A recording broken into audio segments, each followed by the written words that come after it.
सभी को जय माँ काली। कैसे हैं आप सभी लोग। आशा करती हूँ कि माता रानी की असीम कृपा आप सभी पर बरस रही होगी। आज हम नेगेटिविटी के विषय में बात करेंगे। ऐसे बहुत से लोग हैं जो कि नकारात्मकता से बहुत परेशान होते हैं, बार बार भगत के पास जाते हैं, बार बार अपना समस्या का समाधान करवाते हैं, लेकिन बाद में फिर से जो होती है चीज़ें वहीं की वहीं पर आ जाती हैं। कुछ दिन फ़ायदा होता है, असर होता है, लेकिन बाद में जो है वो चीज़ें फिर से वही हो जाती हैं। तो हम पूरी बात करेंगे इस पर। वीडियो में आप बने रहिएगा। चैनल को सब्सक्राइब जरूर कीजिएगा। वीडियो को लाइक करके कमेंट में माँ का जयकारा जरूर लगाइएगा। जय माँ काली। देखिए क्या होता है कि नेगेटिविटी जो होती है, नकारात्मकता जो होती है, चाहे आपको कहीं से भी लगी हो, अगर आपको चुप चौराहे से या किसी के किया धरा कोई करके या खिला पिला के करता है, या तांत्रिक द्वारा आपको तंत्र मंत्र करवा दिया जाता है, किसी भी तरह से अगर नेगेटिविटी आपके शरीर को या आपके घर में आ जाती है तो वो उथल पुथल करना शुरू कर देती है। हर तरह से वो आपको बर्बाद करने की कोशिश करती है। और अगर उस घर में पूजा पाठ या कुल देवी देवता या पितृ जागृत नहीं होते हैं तो वहाँ परेशानियाँ जो होती हैं वो और होती हैं, ज़्यादा हो जाती हैं। तो मैं आपको आज समस्या से पहले आज आपको समाधान बताऊंगी और बाद में हम लोग समस्या को और ज़्यादा विस्तार से जानेंगे। देखिए समस्या क्या है, समाधान क्या है। समाधान ये है, एक ही समाधान है जो सबसे बड़ा समाधान है। वो ये समाधान है कि अपने कुल देवी देवता को, अपने पितरों को जागृत करिए, अपने घर के देवी देवताओं को आप जागृत करिए। ठीक है, ये तो मैंने आपको समाधान बताई हूँ। इसके आगे भी मैं आपको बताऊँगी और समाधान। लेकिन क्या होता है कि देखिए, जब आपके घर अगर घर के गार्जियन जो होते हैं, हमारे घर में अगर हमारे माँ बाप हैं, अगर हम छोटे हैं या अगर आपके छोटे बच्चे हैं, अगर आप स्ट्रांग नहीं हैं तो कोई भी चार लोग उसको कुछ भी बोल के चले जाएंगे और आप कुछ नहीं करेंगे तो क्या होगा, दुनिया पूरी बच्चे पर कुछ भी बोल देगी, कुछ किसी भी समय कुछ भी कह देगी या कर देगी। सेम वही हाल है पितृ और कुल देवी देवता जो होते हैं ये हमारे माँ बाप के समान ही होते हैं या माँ बाप इससे बढ़कर ही होते हैं। ये हमारी हर तरह से रक्षा करते हैं। जब माता पिता हमारे संसार में नहीं होते हैं तब भी कुल देवी देवता हमारी रक्षा और सुरक्षा करते हैं। लेकिन यहाँ पे क्या हो जाता है कि कोई जानने की कोशिश ही नहीं करता है कि कुल देवी देवता कौन है। जाते हैं बड़े बड़े मंदिरों में, तीर्थों में जाएंगे, वहाँ पे दर्शन करके आएंगे, सोचेंगे कि हमारा सब कुछ ठीक हो जाएगा, लेकिन चीज़ें जो होती हैं वो नहीं सुधरती हैं। चीज़ें होती हैं जो वहीं की वहीं रहती हैं और लगता है कि हम तो यहाँ दर्शन कराए, ये कर लिए, वो कर लिए, फिर भी जो है वो चीज़ें क्यों नहीं ख़त्म हो रही हैं। कारण यही होता है कि आपकी जो कुल देवी हैं, कुल देवी आपकी बिल्कुल भी कहते हैं ना कि आपने पूजा नहीं करी, उनको संतुष्ट नहीं किए, वो असंतुष्ट हैं। जब वो असंतुष्ट होती हैं, जब माँ असंतुष्ट होती हैं, कुल देवी घर की असंतुष्ट होती हैं, तो उस घर में जादू टोना तंत्र मंत्र क्रिया ये बहुत आसानी से होती है। और अगर आपकी कुल देवी जागृत होती हैं तो आपको कोई बहुत ज़्यादा नुकसान नहीं पहुंचा सकता। अगर आपको कोई तंत्र मंत्र करेगा तो भी माँ आके आपकी सुरक्षा करेंगी, आपको बचाती हैं। इसमें कोई भी बिल्कुल शक की बात नहीं है। ये बिल्कुल 100% सच है कि अगर माँ आपकी कुल देवी जागृत हैं, अगर आपने उनको पूजा पाठ कर रहे हैं नियम से, मतलब ये नहीं है कि आप उनका कभी पूजा कर रहे हैं कभी पूजा नहीं कर रहे हैं, ऐसा नहीं। आप उनको नियम से उनके नाम का दीपक जला रहे हैं, आप नियम से उनके नाम का भोग निकाल रहे हैं, आप अपने खाने से पहले अपनी कुल देवी को भोग लगा रहे हैं। तो अगर आप नियम से जब करेंगे तब आपको जो माँ जो है उनकी बहुत ज़्यादा कृपा प्राप्त होगी। आपकी कुल देवी जो है वो आपके साथ रहेंगी और आपके घर को सुरक्षा प्रदान करेंगी। जब कुल देवी जागृत होती हैं तो साथ में पितृ भी साथ में चलते हैं, वो पितरों को लेकर चलते हैं। तो कुल देवी का जागृत होना बहुत ज़रूरी है।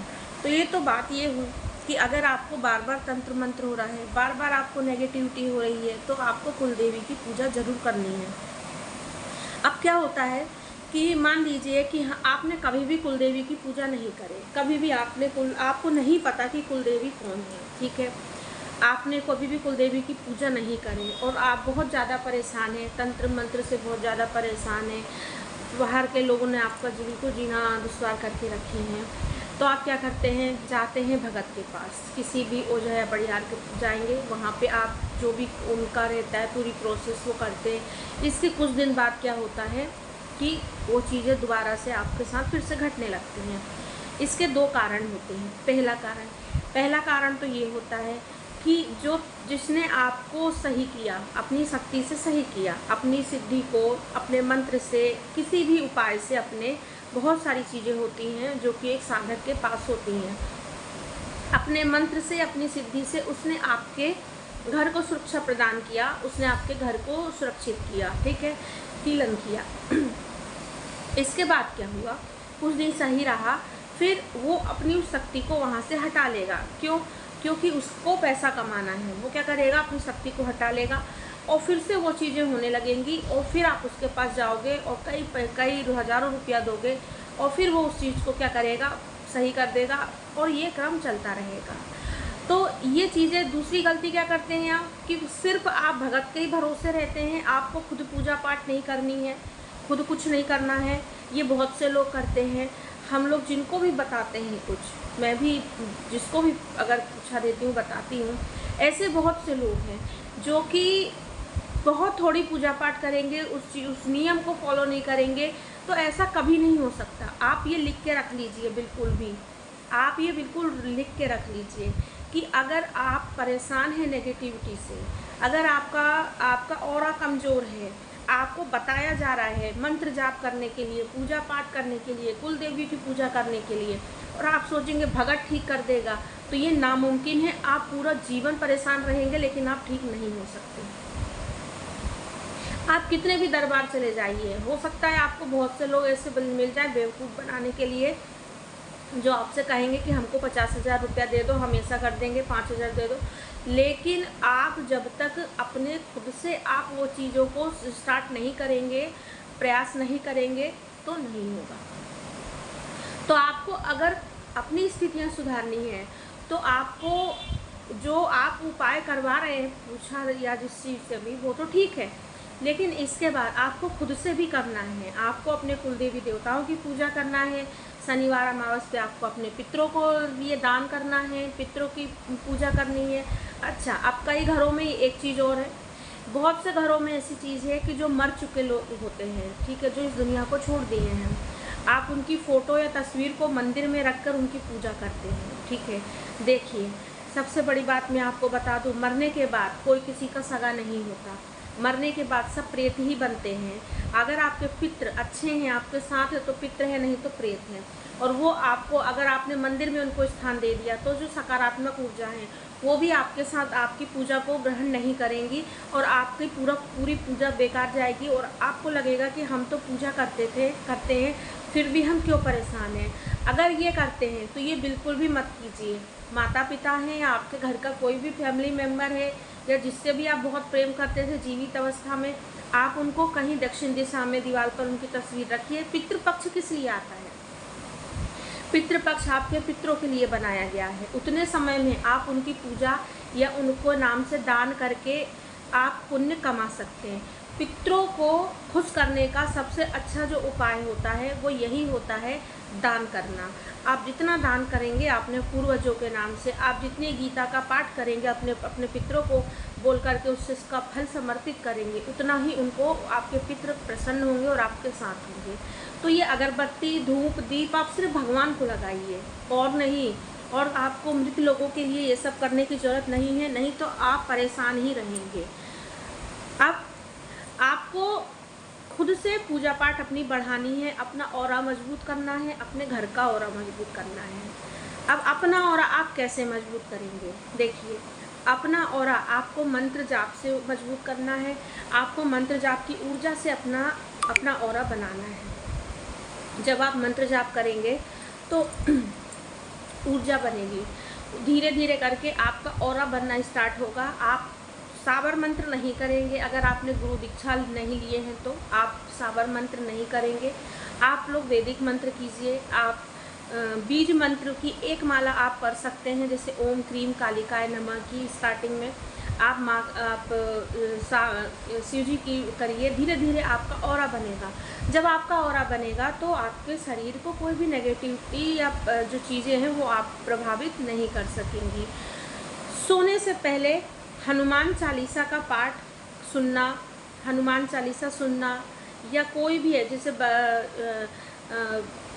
माँ काली का कवच सुनना, हनुमान जी का कवच सुनना, हनुमान जंजीरा, ये घर में लगा करके घर का ऑरा बनाइए। सुबह शाम इस तरीके की चीज़ें आप घर में लगाएंगे तो घर का जो ऑरा है वो स्ट्रॉन्ग होगा, नेगेटिविटी नहीं आएगी।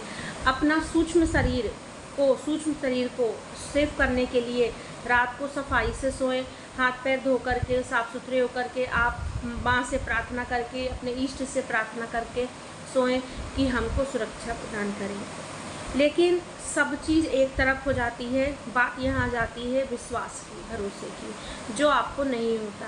विश्वास कीजिए, अगर माँ को माँ माने हैं तो माँ के आगे आप पूरे तरीके से विश्वास के साथ करिए कि पूजा करिए कि माँ आपकी सुरक्षा करेगी, माँ आपको बिल्कुल भी कहीं से कहीं तक गिरने नहीं देगी, चाहे कितनी भी परेशानी हो।